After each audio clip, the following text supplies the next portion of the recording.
आज के क्लास में न्यू क्लास्टल मॉडल देखेंगे। तो न्यू क्लास्टल मॉडल ये मॉडल 1950 से 70 के बीच में डेवलप हुआ और इसमें हम मेनली फुलिन मॉडल ऑफ फ्रीडमैन पढ़ेंगे। तो सबसे पहले न्यू क्लास्टल मॉडल में जो जो एजुम्पशन है वो हम देख लेते हैं। न्यू क्लास्टल मॉडल, तो इसमें से कुछ एजुम्पशन है, सबसे पहले वो देखते हैं। तो सबसे पहला एजुम्पशन है कि wage and price are steady. Wage and price are steady. यहाँ पर स्टेडी मतलब होता है कि जो बेज चेंज हो रहा तो तुरंत प्राइस चेंज नहीं हो रहा, कुछ समय के बाद प्राइस चेंज हो रहा। उसी तरह से अगर प्राइस चेंज होता है तो बेज भी कुछ समय के बाद परिवर्तन करता है। उसी तरह से सेकेंड एजुम्पशन है कि प्रोडक्ट मार्केट और फैक्टर मार्केट दोनों में इम्परफेक्ट कंपटीशन है। दोनों में परफेक्ट कंपटीशन नहीं है, मतलब इम्परफेक्ट कंपटीशन है। तो यहाँ पर दो मार्केट की बात की जा रही है, प्रोडक्ट मार्केट और फैक्टर मार्केट, दोनों में इम्परफेक्ट कंपटीशन है।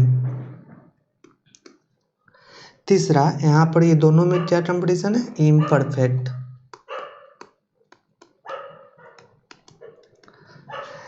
तीसरा है कि यहाँ पर जो भी वेज डिटर्मिनेशन होगा, तो ये वेज डिटर्मिनेशन मतलब कि कितना सैलरी वेज को मिलेगा, मतलब लेबर को कितना सैलरी मिलेगा। तो वेज डिटर्मिनेशन ये बार्गेनिंग पावर पर डिपेंड करेगा, किसके पास कितना बार्गेनिंग चिप है उस पर डिपेंड करेगा। तो यहाँ पर मतलब जैसे एक फर्म होता है जो लेबर का डिमांड करेगा और जो लेबर प्रोवाइडर होंगे वो जैसे फर्म है लेबर का डिमांड करेगा और जो लेबर क्लास होंगे जो काम करते हैं वो लेबर को सप्लाई करेंगे। और ये जो वेज डिटर्मिनेशन होगा वो उनके बार्गेनिंग कैपेसिटी पर डिपेंड करेगा। हम आगे ये देखते हैं। चौथा एजुम्पशन ये है कि एडेप्टिव एक्सपेक्टेशन है। यहाँ पर एडेप्टिव एक्सपेक्टेशन है, इसका मतलब आगे समझिएगा कि एडेप्टिव एक्सपेक्टेशन क्या है। यहाँ पर हम बता सकते हैं कि जैसे अगर मानिए वो यहाँ पर एडेप्टिव एक्सपेक्टेशन में वो वेटेड एवरेज का फार्मूला अप्लाई करते हैं कि जैसे अगर वो जैसे एडेप्टिव मतलब एडेप्ट करना हुआ, तो पीछे अगर मानिए हम देख रहे हैं कि प्राइस पीछे साइड बढ़ रहा है और अगर लेबर को पता नहीं चल रहा है कि मार्केट में कितना प्राइस हो रहा है और आगे कितना फ्यूचर में प्राइस हो रहा, तो वहाँ पर वो एडेप्टिव एक्सपेक्टेशन अपनाएंगे, एडेप्ट करेंगे कि हो सकता है अगर मानिए हर साल 5 रुपया प्राइस बढ़ रहा है सब्जी का, तो मानिए कि नेक्स्ट ईयर भी 5 रुपया बढ़ेगा। तो यहाँ पर वो वेटेड एवरेज का फार्मूला को अप्लाई करेंगे। और पांचवा है कि imperfect information in the market. Imperfect information है मार्केट में,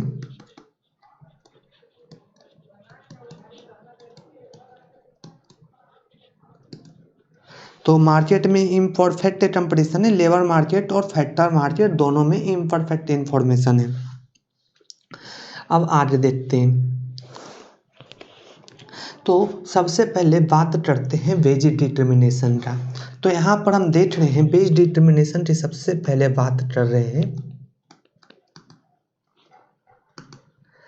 तो लेबर प्रोवाइडर जो है वो वर्कर लेबर प्रोवाइडर है, एक वर्कर है, ये लेबर को देगा और ये एक फर्म है जो लेबर का डिमांड करेगा। तो यहाँ पर देखिए सबसे पहले हम वर्कर के पर्सपेक्टिव से देखते हैं।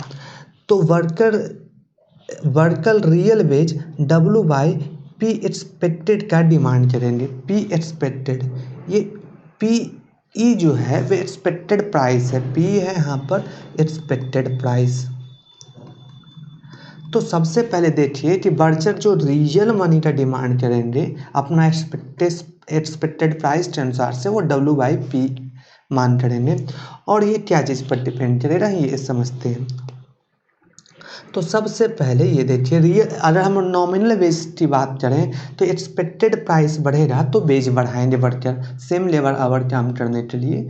अगर एक्सपेक्टेड प्राइस बढ़ रहा है तो वो नॉमिनल वेज लेबर बढ़ाएंगे, पहला वो हुआ।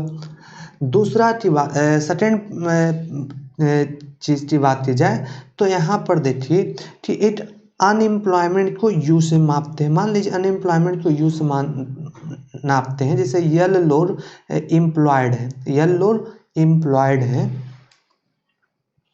और टोटल लेबर फोर्स जो है वर्क फोर्स है वो यल बार है, यल लोड एम्प्लॉयड है तो यल बार माइनस यल बराबर मेरा हो जाएगा टोटल अनएम्प्लॉयमेंट। इसको हम यू से डिनोट कर सकते हैं।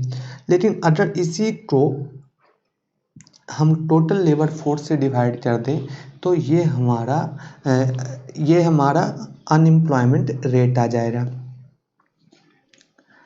तो देखिए अगर अनएम्प्लॉयमेंट रेट बढ़ता है, अगर यू की वैल्यू बढ़ती है तो बार्गेनिंग पावर जो हो रहा वर्कर का वो कम हो जाएगा। ये आराम से समझ सकते हैं कि अनएम्प्लॉयमेंट रेट जब बढ़ता है तो कंपनी वहाँ पर पावरफुल हो जाएगा वेज डिटर्मिनेशन में।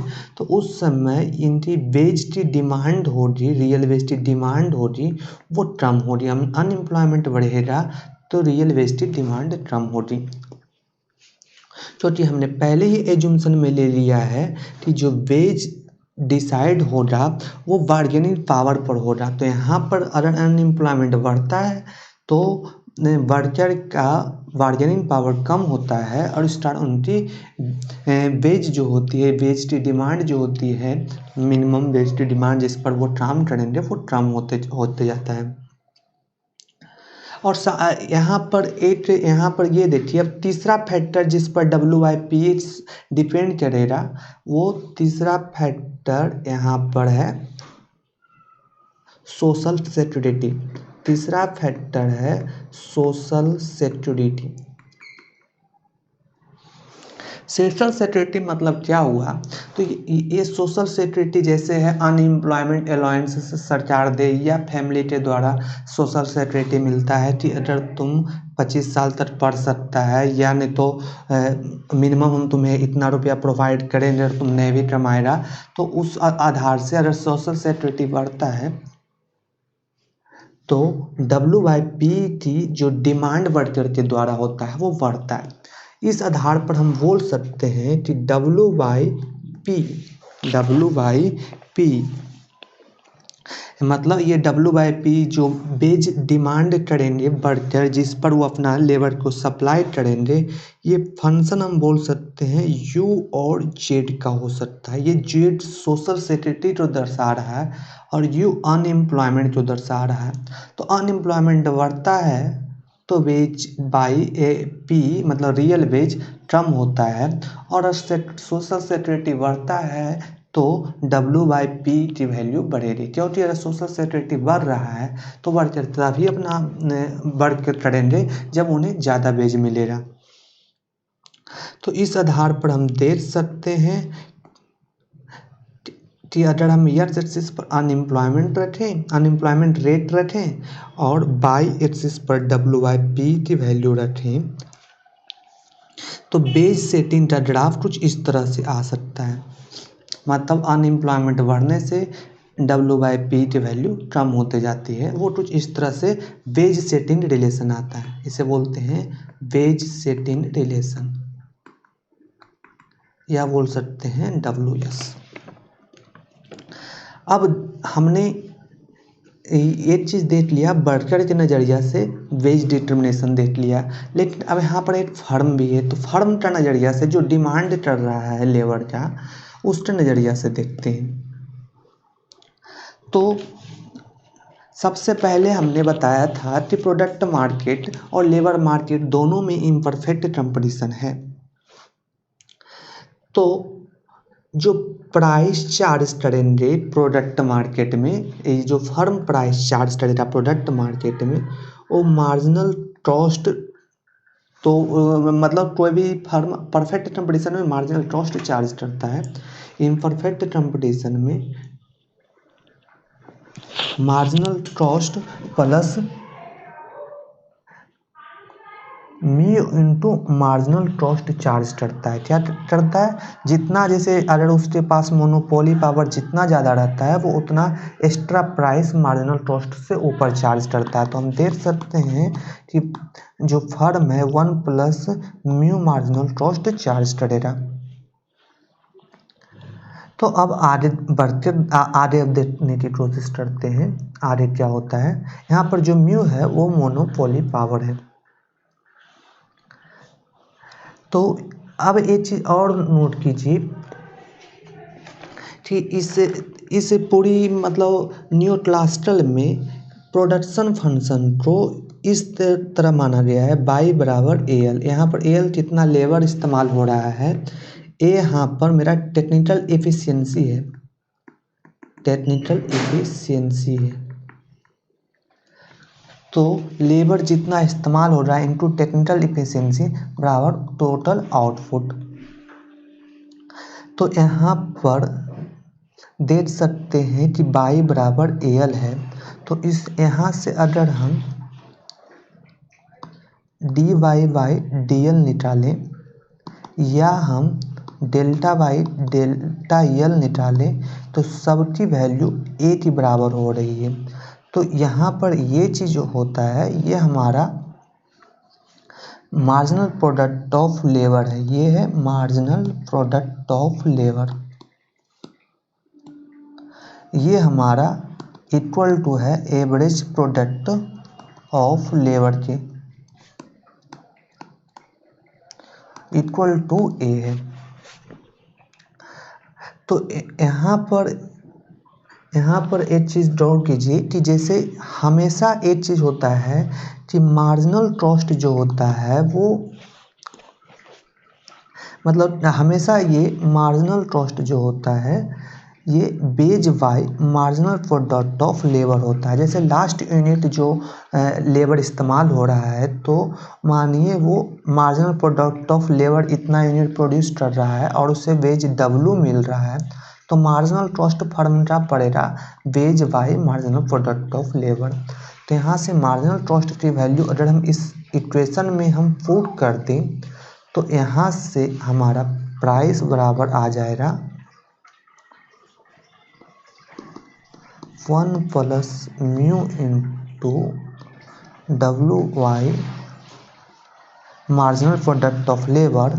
और यहाँ पर से हम देख सकते हैं हमने प्रोडक्शन फंक्शन इसको माना था तो मार्जिनल प्रोडक्ट ऑफ लेबर ए के बराबर आया था। तो मार्जिनल प्रोडक्ट ऑफ लेबर की जगह हम यहाँ ए लिख सकते हैं।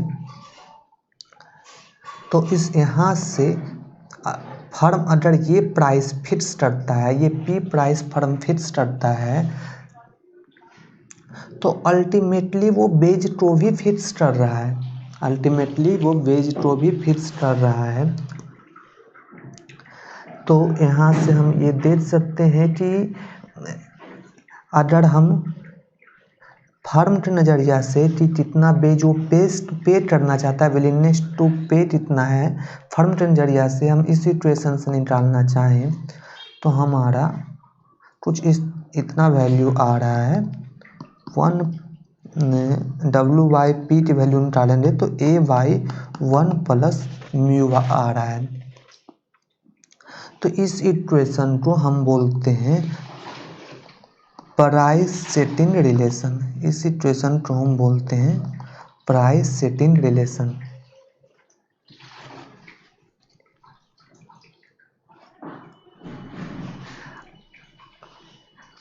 अब आगे देखते हैं।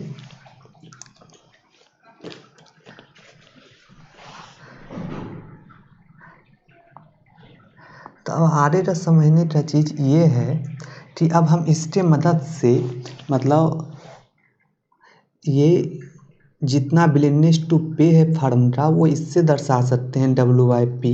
इसे हम बोल सकते हैं ए बाई 1 प्लस म्यू। और ये हमारा ये प्राइस सेटिंग रिलेशन है, ये हमारा बेस सेटिंग रिलेशन है। यहाँ पर अनएम्प्लॉयमेंट है, यहाँ पर डब्ल्यू बाई पी एक्सपेक्टेड है। अब देखिए इसके मदद से यहाँ पर इसके मदद से हम अब ड्रॉ करेंगे एटी रेट सप्लाई कर्व। लेकिन उससे पहले ये समझिए कि जहाँ पर वेज सेटिंग और प्राइस सेटिंग टच करता है, उससे न्यूक्लास्टल में फ्रीडमैन ने नेचुरल रेट ऑफ अनएम्प्लॉयमेंट बोले हैं, नेचुरल रेट ऑफ अनएम्प्लॉयमेंट। तो और सिर्फ ये भी बोल रहे हैं कि ये कोई भगवान डिसाइड नहीं करता है natural rate of unemployment. Friedman बोलते हैं कि ये natural rate of unemployment policy dependent होता है। तो ये नेचुरल रेट ऑफ एम्प्लॉयमेंट यहाँ भी आ सकता है, यहाँ भी आ सकता है, वो पॉलिसी पर डिपेंड करता है। तो आगे हम देखेंगे कि किस तरह से पॉलिसी पर डिपेंड करता है, वो समझेंगे। लेकिन उसके पहले एक चीज़ समझते हैं कि एडिटेड सप्लाई किस तरह ड्रॉ होता है। तो देखिए एडिटेड सप्लाई किस तरह ड्रॉ होता है, सबसे पहले ये समझते हैं। तो ये नेचुरल रेट ऑफ अनएम्प्लॉयमेंट होता है यूएन। तो यहाँ पर देखिए ये बेस सेटिंग और यहाँ पर W/P कट कर रहा है। तो ये तभी कट सकता है जब W/P बराबर W/P एक्सपेक्टेड हो। तो यहाँ पर P बराबर क्या होता है, P एक्सपेक्टेड होता है। P का वैल्यू कितना होता है, P expected natural rate of unemployment पर। तो उससे पहले सबसे पहले हम एडिटेड सप्लाई बनाए, उससे पहले एक चीज़ समझते हैं कि नेचुरल रेट ऑफ अनएम्प्लॉयमेंट क्या क्या चीज़ पर डिपेंड करता है, वो समझते हैं।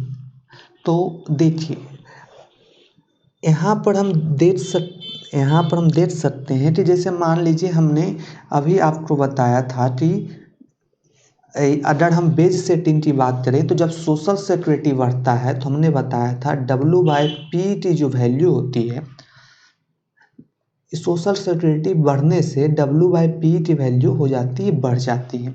तो सोशल सिक्योरिटी बढ़ने से W/P की वैल्यू कुछ इस तरह हो जाएगा। ये जो बेज सेटिंग का ग्राफ है कुछ इस तरह बढ़ सकता है।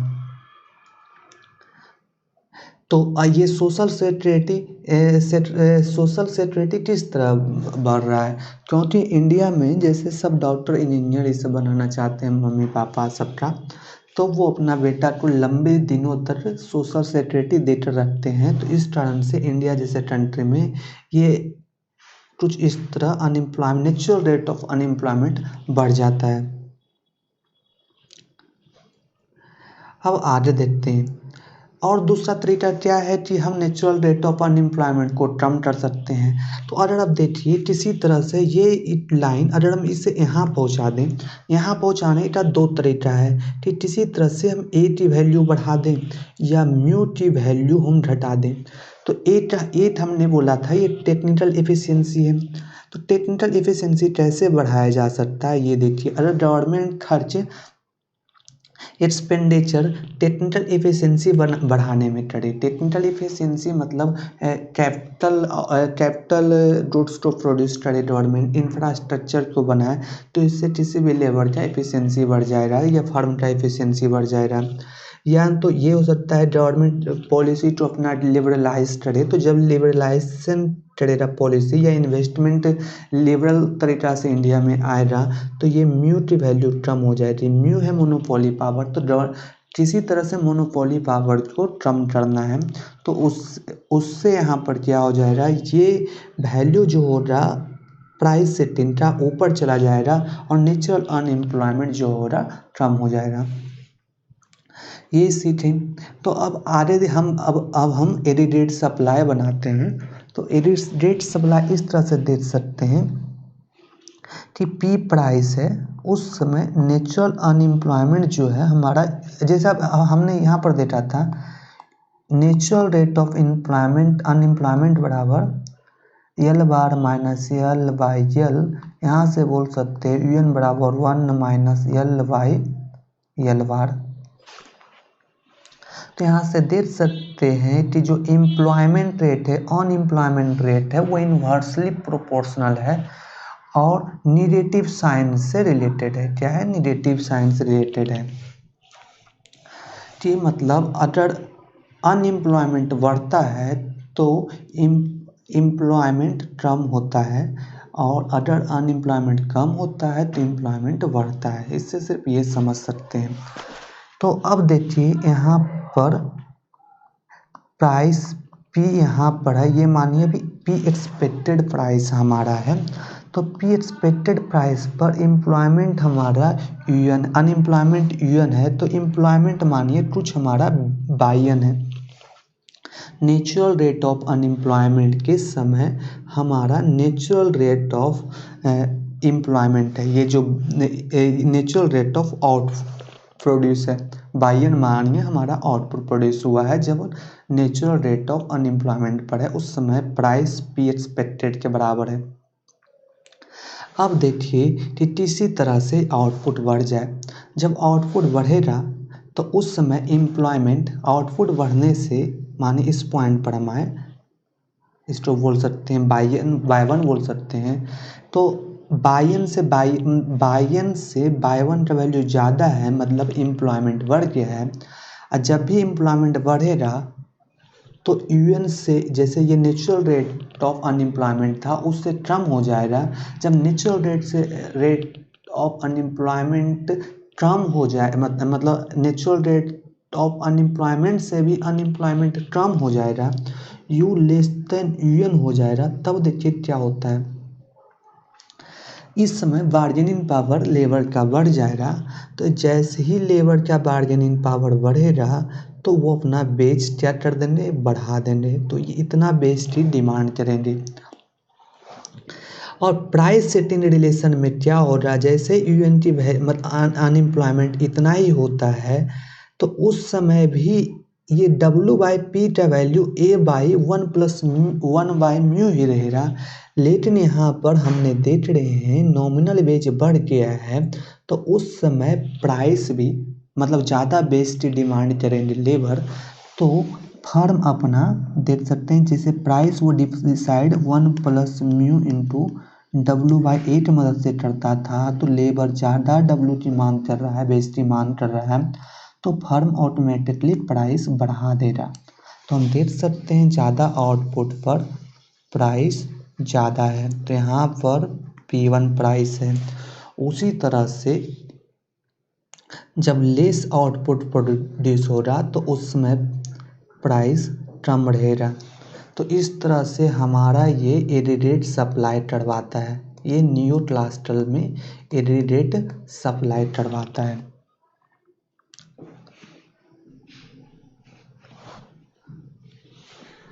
अब हम एडी कर्व की बात करें तो एडी कर्व कहाँ से आएगा, ये समझने की बात है। एडिडेट सप्लाई कर्व की बात पता चल रहा है, तो अब एडी कर्व कहाँ से आएगा ये समझने की कोशिश करते हैं।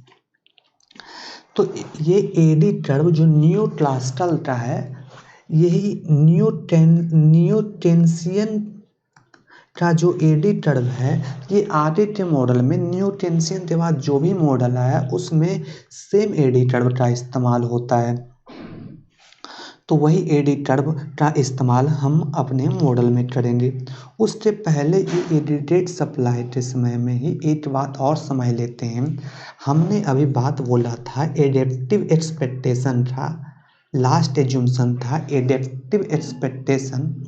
तो इससे हम ये समझ सकते हैं कि जैसे मान लीजिए कि जैसे पी एक्सपेक्टेड प्राइस जब ये माना हुआ था तो बढ़कर क्या, मतलब ये एडिडेट सप्लाइटर भी आ रहा था। मान लीजिए किसी तरह से पी एक्सपेक्टेड प्राइस बढ़ जाता है, वो बोलता है पी एक्सपेक्टेड ये प्राइस नहीं है, मार्केट में तो प्राइस ये चल रहा है, इससे पी एक्सपेक्टेड से ऊपर चल रहा है, मान लेते हैं ये चल रहा है, P1 चल रहा है। तो जैसे ही P1 चलाएगा तो ये ग्राफ तो यही रहेगा W/P, क्योंकि ये रियल बेस्ड ग्राफ है। लेकिन उस समय देखिए कि अब जो हमारा P एक्सपेक्टेड है ये हमारा P1 के बराबर है। क्या है, P1 के बराबर, P1 के बराबर है। तो इस पॉइंट पर ही सोचने की कोशिश कीजिए, यहाँ पर अभी भी तो W/PE1 बराबर W/P हो रहा इस पॉइंट पर। तो यहाँ से हम देख सकते हैं कि प्राइस जो होगा वो बढ़ जाएगा, मतलब नेचुरल रेट ऑफ अनएम्प्लॉयमेंट पर ही प्राइस बढ़ जाएगा। तो इस कारण से जैसे यहाँ पर शुरुआत से देखिए कि पी एक्सपेक्टेड का प्राइस मानिए अब ये हो गया। तो इस समय हमारा टोटल आउटपुट है जो नेचुरल रेट ऑफ आउटपुट है। तो जैसी फर्म देख रहे था कि ये ज़्यादा वेज की ये same natural rate of output इतना प्रोड्यूस हो, उतना लेबर सप्लाई करने के लिए वेज ज़्यादा मांग रहा है, तो उस समय प्राइस जो होंगे वो फर्म इस तरह से बढ़ा दे रहा है। इस तरह से भी सोच सकते हैं, ये डब्लू का प्राइस दे रहा फर्म बढ़ा, इस कारण से यहाँ पर से हमारा अब ए स्टार पास हो रहा। तो हम देख सकते हैं ए स्टार जो हो रहा है वो अपवर्ड शिफ्ट हो रहा है। तो अगर प्राइस एक्सपेक्टेड अपवर्ड जाएगा तो ए स्टार भी अपवर्ड हो रहा। अगर प्राइस एक्सपेक्टेशन हम कम करेंगे तो और जो ए स्टार वो भी हमारा डाउनवर्ड शिफ्ट हो रहा है। ये चीज़ देख लिए हैं। अब आगे देखते हैं। अब हम फिस्कल पॉलिसी हम देखेंगे न्यू क्लासिकल मॉडल में और मॉनेटरी पॉलिसी देखेंगे न्यू क्लासिकल मॉडल में। तो सबसे पहले हम फिस्कल पॉलिसी देखते हैं न्यू क्लासिकल मॉडल में। तो इसे हम समझने के लिए अब सबसे पहले हम फिर से दोबारा से ग्राफ इसमें बनाते हैं। तो ये हमारा यहाँ पर आउटपुट का ग्राफ है और यहाँ पर प्राइस का ग्राफ है। हमने अभी एस का ग्राफ कुछ इस तरह ड्रॉ करने के लिए सीखा था और एडी का ग्राफ हमने इस तरह ड्रॉ कर, मतलब न्यू क्लासिकल में आप सीखिए रहा कि एडी कर्व जो होता है वो डाउनवर्ड होता है। हम फिस्कल पॉलिसी में अब समझने की कोशिश करते हैं। अब मानिए फिस्कल पॉलिसी में क्या होता है, गवर्नमेंट अपना एक्सपेंडिचर बढ़ाता है। तो गवर्नमेंट जब अपना एक्सपेंडिचर बढ़ाएगा तो क्या होगा ये समझते हैं। तो एडी जैसे एडी कर्व का जब हम न्यू टेंशन में बनाएंगे तो जब गवर्नमेंट एक्सपेंडिचर बढ़ता है तो एडी कर्व कुछ इस तरह इधर शिफ्ट होता है। अगर आप न्यू टेंशन आपने पढ़ा हो तो हम आपको याद दिला सकते हैं कि जब ए बार बढ़ता है, मतलब जब जी बार बढ़ता है तो ए बार बढ़ता है, तो उस समय सेम प्राइस पर हायर आउटपुट प्रोड्यूस होता है। तो यहाँ पर इसी कारण से देखिए सेम प्राइस पर हायर आउटपुट के लिए एडी कर्व देखिए इधर शिफ्ट हो रहा है। अभी के लिए इतना बस समझ जाइए कि एडी कर्व राइटवर्ड शिफ्ट होता है जब गवर्नमेंट एक्सपेंडिचर बढ़ाता है। तो यहाँ पर हम देख सकते हैं अगर प्राइस हमारा अभी ये है, पी एक्सपेक्टेड प्राइस मानिए ए है या पी इक्विलिब्रियम बोल सकते हैं। तो अगर एडी कर्व जो है यही पी इक्विलिब्रियम है, तो एडी कर्व गवर्नमेंट एक्सपेंडिचर बढ़ाता है तो एडी कर्व राइटवर्ड शिफ्ट होता है। तो अब जो हमारा जो प्राइस है वो P1 हो जाएगा। तो अब इसी के साथ अब हम दूसरे पैनल में देखने की कोशिश करें, इसी के करस्पॉन्ड में ISLM में क्या होता है वो देखते हैं। तो उससे हमें इंटरेस्ट का वेरिएशन पता चलेगा। तो ये हमारा इंटरेस्ट रेट है यहाँ पर और यहाँ पर आउटपुट है। तो यहाँ पर देखिए ये हमारा इनिशियल में इक्विलिब्रियम मानिए ये हमारा LM का ग्राफ है, LM कर्व है और ये हमारा IS कर्व है। तो देखिए जब गवर्नमेंट एक्सपेंडिचर बढ़ता है तो IS जो है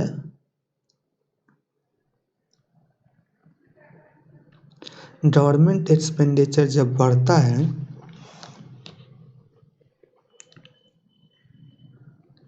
तो IS कुछ इस तरह से शिफ्ट हो जाता है राइटवर्ड की साइड में। IS कर्व राइटवर्ड में शिफ्ट हो जाता है, लेकिन इसके साथ हम ये भी देखते हैं कि प्राइस भी बढ़ रहा है। जब प्राइस बढ़ता है तो रियल मनी सप्लाई जो है M बाई हम देख सकते हैं ये M बाई P1 है, ये M बाई P इक्विलिब्रियम है। तो अगर प्राइस अगर प्राइस P1 हो जाएगा तो रियल मनी सप्लाई कम हो जाएगा, तो एलएम कर्व जो है वो अपवर्ड शिफ्ट हो रहा है। तो ये LM curve new LM curve हमारा हो रहा, इसको बोल सकते हैं M/P1। तो इस तरह से हमारा इक्विलिब्रियम आउटपुट कुछ यहाँ होता है। ये by natural rate of output है। तो यहाँ पर हम देख सकते हैं कि जो इंटरेस्ट रेट है वो कुछ इतना बढ़ गया है। इंटरेस्ट रेट इतना बढ़ गया है। ये पहले इंटरेस्ट रेट यहाँ पर था, ये मानिए I1 बोल रहे हैं, ये हम I2 बोल रहे हैं। तो इंटरेस्ट रेट देखिए इतना है।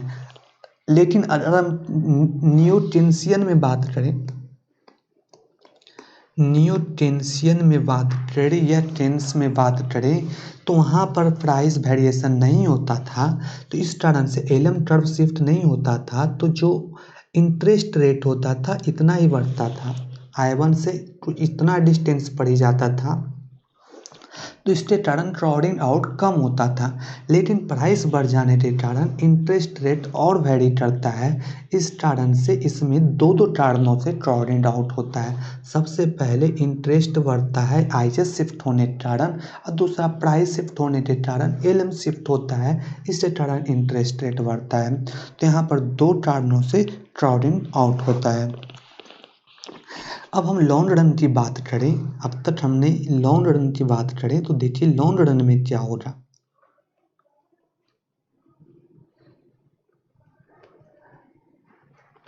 लॉन्ग रन में क्या होता है ये समझने की कोशिश करते हैं। तो ये हमारा AD है, ये हमारा AD1 है। जो गवर्नमेंट एक्सपेंडिचर बढ़ाता है उस समय की बात है। अब देखिए अगर मानिए ये P एक्सपेक्टेड प्राइस है, अब देखिए गवर्नमेंट ने एक्सपेंडिचर बढ़ाया, तो हम देखिए कि अगर वो जो भी वर्कर रहेगा वो देखेगा कि P एक्सपेक्टेड P ना होकर क्या है, P1 है। क्या सोचेगा, P1 है। तो जैसे अब P एक्सपेक्टेड की वैल्यू अगर ये चेंज हो रही, P1 के बराबर हो रही, तो IS क्या हो जाएगा, शिफ्ट हो जाएगा, क्योंकि P एक्सपेक्टेड का प्राइस बढ़ रहा है। तो ये IS क्या हो जाएगा, शिफ्ट हो जाएगा अपवर्ड। इसे हम इस तरह से देख सकते हैं कि P1 प्राइस पर हम उतने ही लेबर आउटपुट का सप्लाई करेंगे जितना natural rate of output produce करेगा, जो इस समय प्रोड्यूस हो रहा था। अब हम हायर बेजेस पर, क्योंकि हमारा प्राइस एक्सपेक्टेशन चेंज हो गया है, P1 हो गया है, तब हम हायर बेजेस पर उतना ही लेबर का सप्लाई करेंगे जिससे हमारा Bayern level of output produce होगा। तो जैसे ये फर्म देखेगा कि नहीं ये तो ये अपना बेच बढ़ा दिया है वर्कर ने, तो फर्म भी अपना प्राइस बढ़ा देगा, तो कुछ इस तरह से प्राइस आ जाएगा। लेकिन अभी हम देख सकते हैं ये हमारा न्यू AS2 है, ये AS1 है, AS2 है। अभी हम देख सकते हैं ये हमारा AD कर्व है, ये हमारा AD कर्व है, ये हमारा AD कर्व है, और ये हमारा AS2 कर्व है। लेकिन अब यहाँ पर देखिए ये जो है, अब देखिए ये जो है मेरा इक्विलिब्रियम प्राइस आ गया।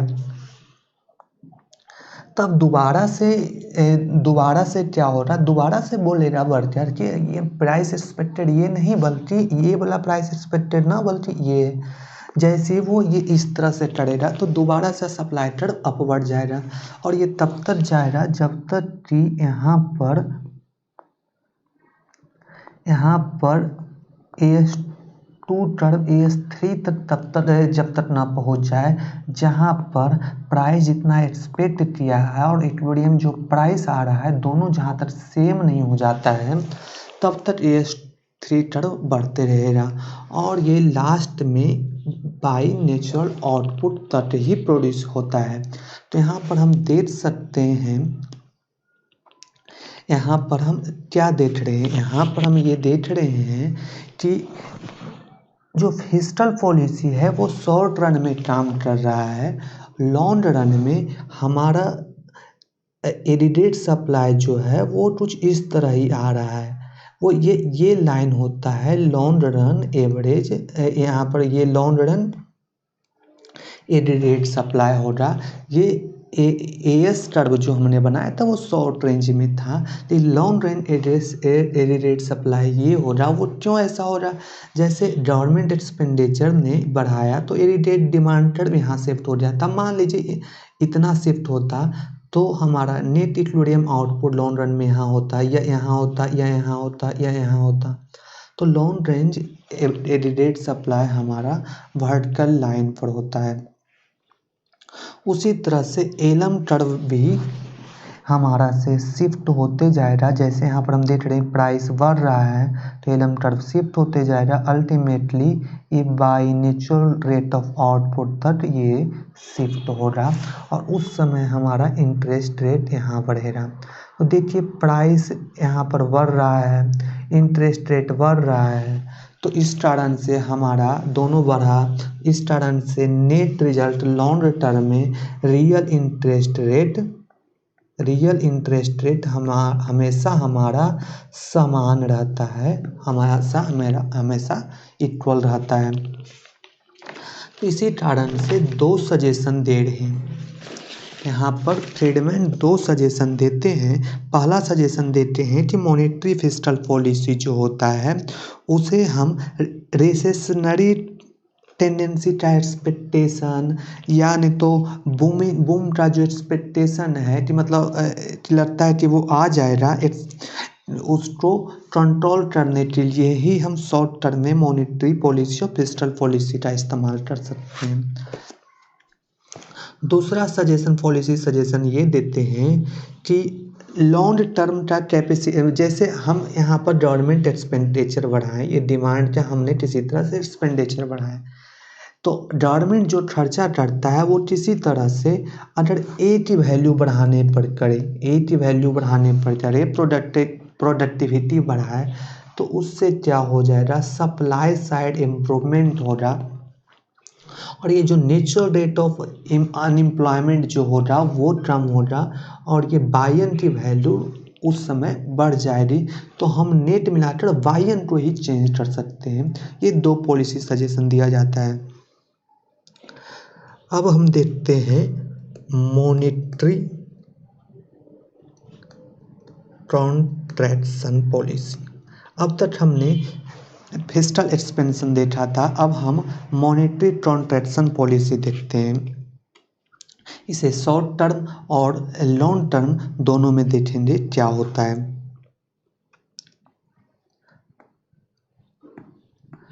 तो सबसे पहले यहाँ पर हम आउटपुट बना दिए, यहाँ पर प्राइस बना दिए हैं, यहाँ पर इंटरेस्ट रेट, और यहाँ पर आउटपुट।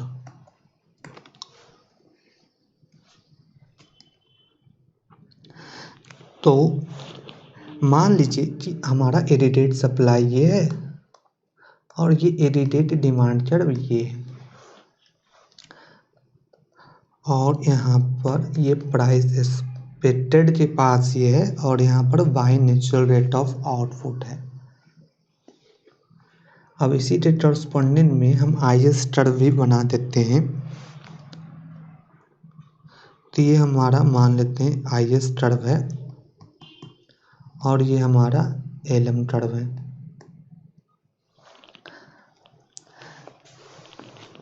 और यहाँ पर प्राइस पी एक्सपेक्टेड है, मानिए मनी सप्लाई M1 बार है, अब प्राइस ई एक्सपेक्टेड है, ये हमारा रियल मनी सप्लाई, उस समय एलएम कर्व ये है। अब हम मॉनेटरी कॉन्ट्रैक्शन जब होगा तो एडी जो होगा वो लेफ्टवर्ड शिफ्ट होता है। जब मॉनेटरी कॉन्ट्रैक्शन होता है तो एडी लेफ्टवर्ड शिफ्ट होता है। तो इसके कारण जो हमारा जो प्राइस हो रहा वो कम हो जाएगा। मान लीजिए हमारा PO प्राइस हो जाता है। उसी के साथ देखिए यहाँ पर ISLM टर्म में क्या होता है हम ये देखते हैं। तो जब भी मॉनेटरी कॉन्ट्रैक्शन होता है तो एलएम, जैसे मॉनेटरी एक्सपेंशन होता है तो एलएम राइटवर्ड शिफ्ट होता है, तो कॉन्ट्रैक्शन हो रहा है तो एलएम जो होता है वो राइटवर्ड शिफ्ट होगा। क्या हो रहा, राइटवर्ड शिफ्ट हो रहा, एलएम जो हो रहा राइटवर्ड शिफ्ट हो रहा। लेकिन यहाँ पर एक ट्विस्ट है,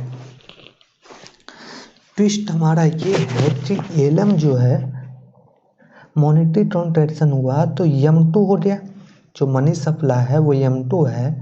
लेकिन यहाँ पर देखिए अगर प्राइस चेंज नहीं होता जैसे न्यू टेंशन में तो मॉनेटरी ट्रांजैक्शन ज़्यादा होता, लेकिन अब देखिए प्राइस कम हो गया है तो रियल मॉनेटरी ट्रांजैक्शन जो है वो कम हुआ है। इस कारण पहले अगर एलएम मानी इतना शिफ्ट होता तो अब ज़रा सा कम हो रहा है शिफ्ट, क्योंकि प्राइस भी कम हो रहा है। देखिए प्राइस P से P0 हो रहा है तो हमारा जो एलएम कर्व है वो इतना ही शिफ्ट हो रहा है। कितना शिफ्ट हो रहा है, बस इतना ही, क्योंकि रियल मनी सप्लाई जो है वो जितना मनी कम हुआ है, मनी मॉनेटरी ट्रांजैक्शन हुआ है उतना नहीं हुआ है, क्योंकि साथ में प्राइस भी कम हो गया है न्यू टेंशन में। तो इस तरह से यहाँ पर हमारा इक्विलिब्रियम हो रहा। तो यहाँ पर हम देख सकते हैं कि पहले इंटरेस्ट रेट इतना था, मान लीजिए ये I1 है, तो अब इंटरेस्ट रेट क्या हो जाता है, बढ़ जाता है। लेकिन ये जो बढ़ रहा है, अगर यहाँ पर न्यू टेंशन के अनुसार से देखें तो इंटरेस्ट रेट हमारा कम बढ़ रहा है न्यू टेंशन की अपेक्षा। न्यू टेंशन के समय इंटरेस्ट रेट इतना हो जाता और हमारा क्या हो रहा है, प्राइस कम हो रहा है मॉनेटरी ट्रांजैक्शन में। ये हम देखें शॉर्ट टर्म में। अब हम इसे लॉन्ग टर्म में देखने की कोशिश करते हैं क्या होता है। अब देखिए बढ़कर देखेंगे कि प्राइस जो एक्सपेक्टेड है वो कम है। जैसे बढ़कर देखेंगे प्राइस एक्सपेक्टेड कम है तो बोलते हैं कि हम इतना ही अनएम्प्लॉयमेंट, मतलब इस समय अनएम्प्लॉयमेंट के समय ही प्राइस एक्सपेक्टेड कम है तो हम कम बेज ले सकते हैं। वर्कर कम बेज लेने के लिए तैयार होता है, तो जब भी जैसी वर्कर कम बेज लेने के लिए तैयार होता है तो उसी समय देखिए फर्म जो है वो प्राइस अगर 1 + म्यू इंटू W/A अनुसार से सेट करें तो देखिए वो ऑटोमेटिक क्या होता है, प्राइस कम कर देता है।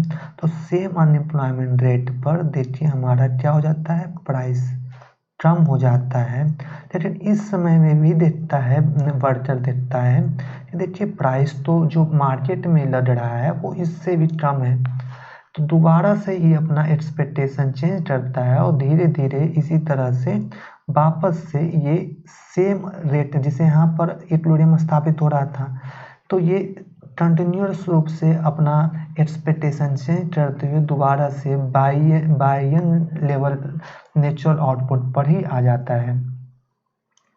उसी तरह से यहाँ पर भी देखिए एलएम जो कर्व है, जैसे देख सकते हैं हम प्राइस क्या हो रहा है, यहाँ पर ये प्राइस हो रहा है, फिर से प्राइस कम हो रहा है। तो जब प्राइस कम होते जाता है तो हमारा से जो रियल मनी सप्लाई है, जैसे प्राइस कम हो रहा तो M/P का वैल्यू कम होते जाएगा तो रियल मनी सप्लाई क्या हो जाएगा, बढ़ते जाएगा। तो ये हमारा जो एलएम कर्व है ये हमारा राइटवर्ड शिफ्ट हो रहा है क्योंकि रियल मनी सप्लाई बढ़ रहा है। एक समय बाद वापस से हमारा रियल मनी सप्लाई इतना हो जाता है कि यहाँ पर YN नेचुरल लेवल ही आउटपुट प्रोड्यूस होता है। मतलब अगर M2 मनी सप्लाई है गवर्नमेंट के मतलब सेंट्रल बैंक के द्वारा मॉनेटरी ट्रांजैक्शन करने के बाद मानिए M2 मनी सप्लाई है तो रियल मनी सप्लाई जो है वो M1/P जो पहले था उसी के इक्वल में ही कुछ हो रहा और उसमें प्राइस जो भी मान लेते हैं, ये हमारा मान लेते हैं PO मान लेते हैं, तो M2/PO के बराबर हो रहा। इसी के कारण से फ्रीडमैन बोलते हैं कि दुनिया भर में